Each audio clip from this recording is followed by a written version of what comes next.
Aujourd'hui, on va faire le point. On va bien sûr le tailler parce qu'il a beaucoup tigé et grandi. On va également faire peut-être un travail de correction au niveau de ses branches avec un petit peu de ligature. On va peut-être pas le faire partout. Et puis surtout, je vais faire un travail de correction sur le bois parce qu'il y a des traces laissées par des outils électriques et j'aimerais revenir à quelque chose de plus naturel. On est au mois d'avril, donc c'est idéal pour travailler l'olivier. Alors en priorité sur cet arbre, ce que je vais faire, c'est que je vais travailler sur le bois. Je vais gommer un petit peu les traces qu'on voit hein, qui ont été réalisées par des outils électriques. Je vais simplement revenir travailler sur ce qui a déjà été fait pour enlever un petit peu de matière.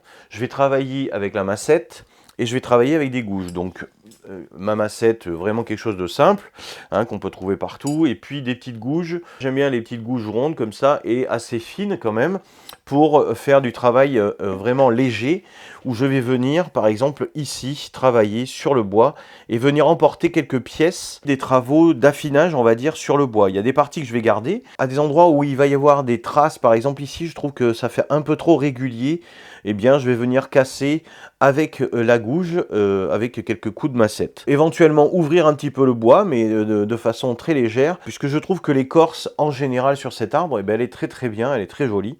Je vais commencer par cette partie-là qui est à la face de l'arbre, où il y a cette protubérance ici. Je vais essayer de la gommer un petit peu.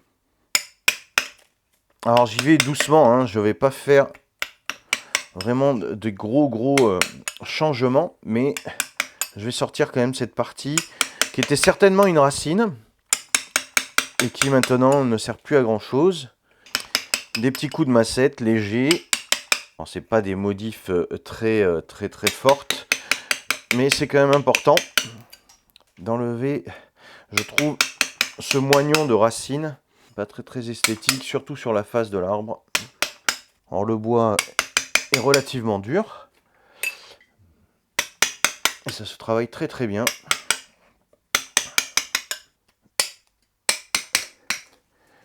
Voilà, alors après il faut alterner bien sûr avec les outils pour avoir le moins de traces possible. Et puis on finira bien entendu avec des brosses ou éventuellement des gouges plus fines. Voilà. Ici, j'enlève cette partie-là. On peut se permettre de faire pas mal de choses. Ce qu'il faut, c'est surtout que ce ne soit pas en contact avec le sol, puisque ce sera humide et à ce moment-là, le bois pourrait pourrir. Voilà, ici, je trouve que c'est relativement naturel maintenant, donc c'est pas mal. Sur cette partie, je viens également frotter avec une brosse métallique, une brosse quand même assez forte, comme si des animaux avaient frotté sur cette partie-là. Ce que j'aime bien, c'est, on va dire, le travail avec plusieurs outils sur le bois pour donner justement cette apparence naturelle, on va dire, avec plusieurs effets, hein, des effets de, on va dire, de coupe, on va avoir des effets de creux, de bosses, voilà, de rayures, etc. Ça permet d'avoir un rendu plus sympa, je trouve. On peut y passer du temps, bien entendu, hein. C'est quand même important, parce que le rendu final, c'est à votre convenance. Ici, par exemple, il y a vraiment une partie qui est trop bizarre, ici, je trouve. Elle est un peu trop protubérante, celle-là, j'aime bien. Je trouve que ça ressort pas mal. Donc on va la garder. Et celle-ci, elle est un peu trop grosse. Je vais essayer de la casser en la tirant. Bien nettoyer le bois. La brosse métallique, pour ça, elle est très bien parce que ça va gommer toutes les traces laissées par les outils. Ça va enlever aussi les parties de bois qui sont, on va dire, mortes et qui sont vraiment friables. Là, on se retrouve avec déjà une partie un peu plus sympa. On va enlever cette partie-là. Voilà. Alors, on reviendra après, bien sûr, dessus avec un pinceau et on traitera au liquide à gin à la fin. Pour l'instant, on va faire toutes les parties de bois que l'on peut nettoyer. Là, je pense que c'est pas mal. Vous voyez que j'y vais doucement, hein. C'est pas un travail où je fais une scarification. Non, je retravaille en fait sur le bois, juste pour donner cette apparence naturelle.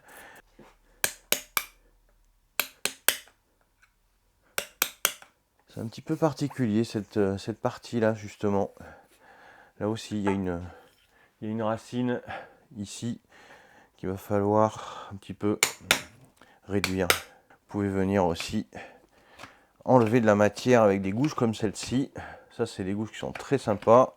Alors au début, bien sûr, le bois, il va de nouveau avoir cette couleur très récente. Petit à petit, ça va se patiner. Il faut corriger des petites choses qui paraissent peu naturelles. Et puis ça, vous pouvez le faire tous les ans. Vous pouvez venir corriger certaines choses.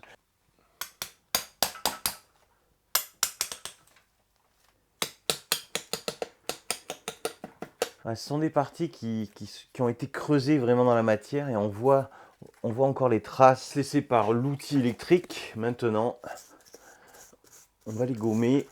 Alors, on a fait un petit travail à la gouge et on va surtout faire un travail avec la brosse. Les corrections, on peut les faire tous les ans, tous les 2 ans. Ça peut être intéressant. Ça va donner une certaine patine au bois. L'accumulation du travail est fait avec différents outils. C'est ce qui donne un petit peu le côté naturel.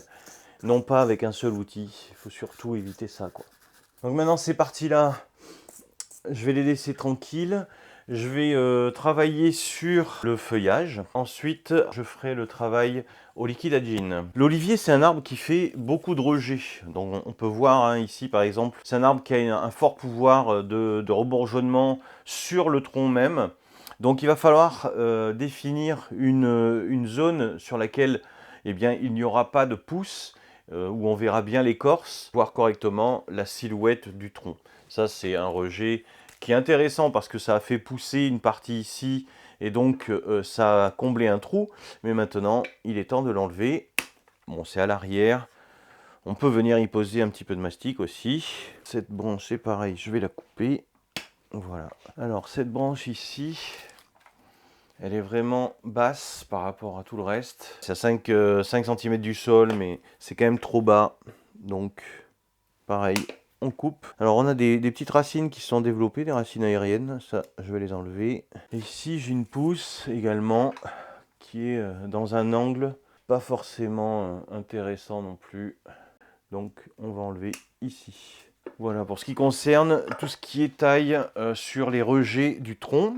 Donc maintenant mon travail ça va être de remettre en forme un petit peu l'arbre, éventuellement de repositionner certaines branches et en même temps de couper le feuillage pour que ça rebourgeonne en arrière. Alors je vois que cette branche ici, elle est pas mal, mais elle pourrait être un petit peu plus basse. Alors je vais utiliser du 2 mm, je ne vais pas faire beaucoup de ligatures, hein. Je vais faire juste des corrections comme je l'ai dit, pour vraiment descendre quelques branches. Il faudra faire attention parce que l'olivier est quand même relativement cassant. Et je fais mes premières corrections en repositionnant le feuillage. Ensuite, je viendrai corriger les longueurs. Je le ferai en dernier.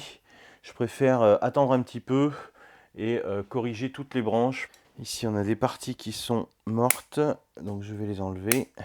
On peut éventuellement aussi faire une petite correction à la ligature. C'est plus pour corriger le bout des branches. Cette partie-là, eh bien, il y a des branches qui sont mortes, qui sont derrière. Donc on va les enlever. Il y a beaucoup de branches qui sont mortes à l'arrière.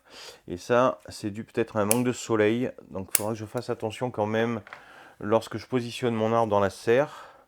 Parce que ça, je vous rappelle que c'est un arbre que je garde en serre froide pratiquement toute l'année. Pour cette branche-là, je vais utiliser du fil un petit peu plus gros. En fait, on s'adapte, tout simplement. Donc, en fonction des branches que l'on veut tordre, il faut mettre des fils un petit peu plus gros.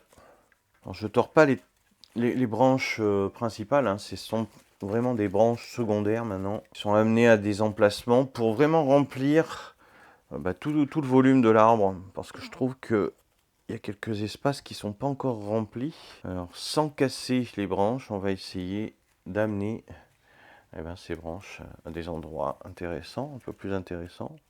Par exemple ici. Et ensuite, tu auras le travail de taille.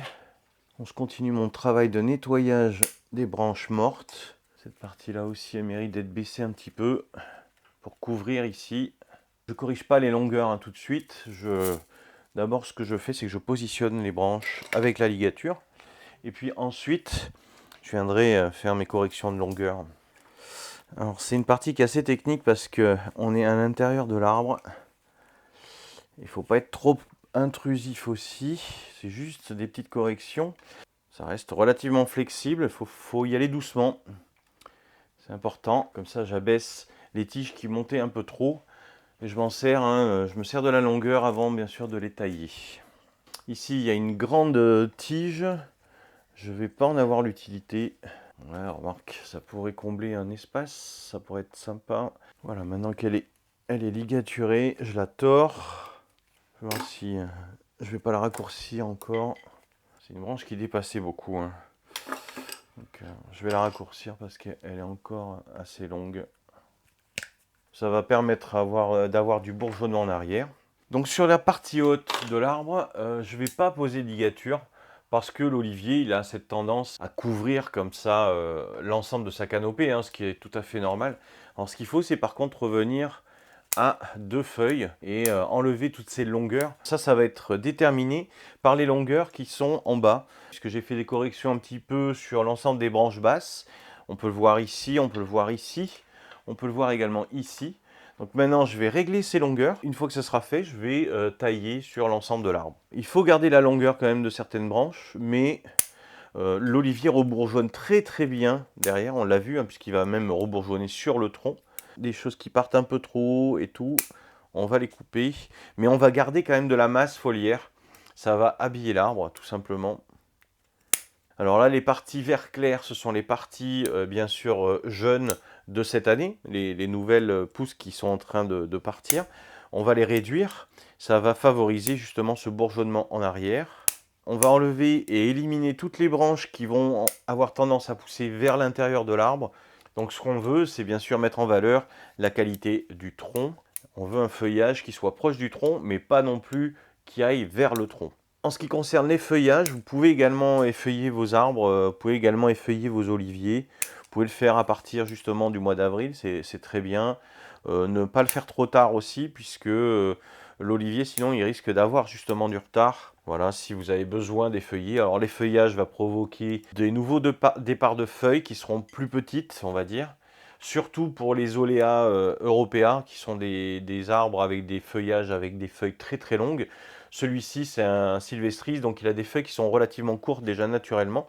Donc c'est pour ça que c'est pas vraiment utile de venir faire un effeuillage partiel ou total. Voilà, je suis en train de régler vraiment les branches basses, la branche basse. On est sur la face avant ici, avec cette branche qui est relativement courte. Et de ce côté, on va avoir des branches qui seront un petit peu plus longues. Ce qu'il faut, c'est que les branches qui sont plus hautes, qui sont situées plus hautes, bien sûr, elles ne soient pas plus longues que les branches qui sont en bas. Ça, c'est la branche basse, la Sachieda, qui donne un petit peu ce mouvement, qui donne la dynamique de l'arbre. Maintenant que j'ai le gabarit, ça va être plus simple pour faire mes tailles. Au fur et à mesure des années, ce qui est important, c'est de faire la taille plutôt au ciseau. Alors c'est important, mais en même temps, ça donne un côté plus naturel, je trouve. C'est important que les branches, elles aient du volume, hein, qu'elles ne soient pas plates. Hein, on est sur un feuillu en plus. Et chaque branche, on va dire, on va la checker à chaque fois. On va regarder comment elle est. On commence déjà à voir vraiment le galbe du feuillage ici se faire. Alors c'est un arbre que j'ai beaucoup nourri. Toujours de l'engrais organique. J'ai pas mis d'engrais chimique. De temps en temps, il est attaqué hein, par des bêtes, notamment des chenilles qui viennent manger son feuillage. Donc, des petits traitements à faire, c'est pas mal. Donc, à chaque fois que le feuillage il est un peu trop vers le haut, bien sûr, je l'enlève. Et là, on va gagner vraiment en densification. Hein. On peut le faire 1 à 2 fois par an. Moi, j'aime bien le faire au mois d'avril, faire un premier travail comme ça de taille. Et puis, éventuellement, en septembre, il arrive que on ait des mois de septembre-octobre très très beaux, très chauds. Du coup, ça favorise des nouvelles pousses sur l'olivier avant l'hiver. Et vous voyez que je redescends pas mal quand même au niveau du feuillage. Voilà, par exemple, ces branches-là, on coupe à 2. Voilà, j'ai laissé 4 feuilles. Je peux me permettre d'aller plus loin.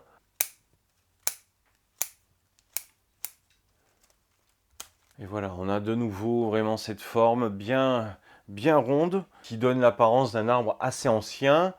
Ça, c'est quelque chose qui est sympa, hein, qui va être vraiment ce que tout amateur de bonsaï, surtout sur l'olivier, on va rechercher, hein, une tête relativement ronde, euh, qui est bien dense, bien touffue. Par contre, ce sera très très délicat de venir faire des corrections à la ligature à l'intérieur. Donc c'est pour ça qu'il faut les faire assez tôt, lorsque l'arbre est jeune, je veux dire, puisque par la suite, on ne pourra plus venir pénétrer avec les mains dans ce feuillage qui est très très dur. Et là, je corrige après vraiment à la feuille, on va dire, pour donner ce galbe final. Allez, je fais un nettoyage global.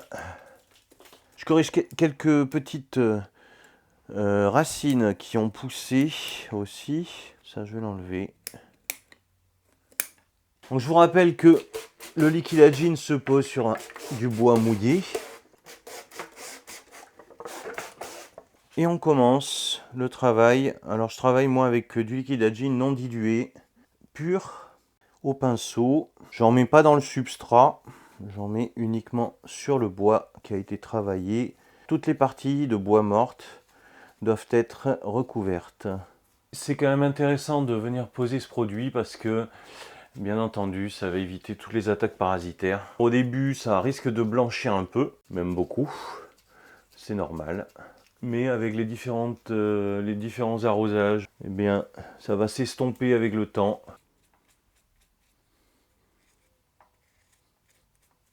Donc, un autre truc que l'on va pouvoir faire pendant que le Liquidagine est en train de sécher, c'est le nettoyage du pot. Là, je viens de frotter un petit peu, donc je vais mettre de l'huile de camélia. Ça permet de bloquer un petit peu le calcaire, de redonner aussi une petite patine au pot.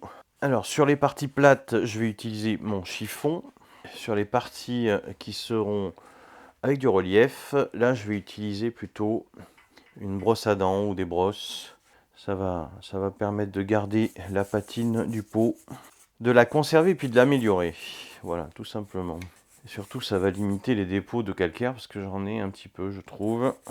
Bon, sur les pots de qualité, c'est intéressant de faire ce travail. Alors, c'est quelque chose qu'on peut refaire tous les ans.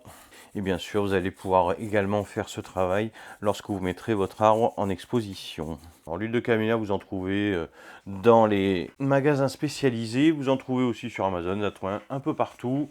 Vous avez des liens dans la description de la vidéo et vous pouvez retrouver ce produit sans aucun problème. Si vous avez trop de calcaire sur le pot, vous pouvez aussi travailler avec du vinaigre blanc que vous posez, et bien pareil, ou bien à la brosse à dents ou bien au chiffon. Ensuite, vous rincez à l'eau claire et puis vous revenez avec votre huile de camélia pour finir le travail. Travail relativement léger, on va dire, hein, de taille, de sélection de branches. On a fait également quelques repositionnements avec de la ligature, comme ici. Sur la face arrière de l'arbre, j'ai fait quelques petites sélections de branches et surtout du repositionnement avec de la ligature. Sur la branche de côté également et sur cette branche de face. Pour l'instant, j'ai laissé un maximum de feuillage. C'est vraiment un travail d'entretien qu'il faut régulièrement faire sur l'olivier parce que c'est un arbre qui pousse relativement fort, hein. Il est généreux cet arbre-là. Vous avez pu voir aussi la pose de Liquidagine. D'ici un mois et demi, on aura de nouveau une couleur qui est relativement patinée, argentée et sera plus intéressant. Donc c'est bien également de nettoyer le pot assez régulièrement pour pas qu'il y ait trop de blancheur, de dépôts de calcaire ou autre. Et puis les finitions pour présenter un arbre en exposition. Donc Liquidagine, une belle taille.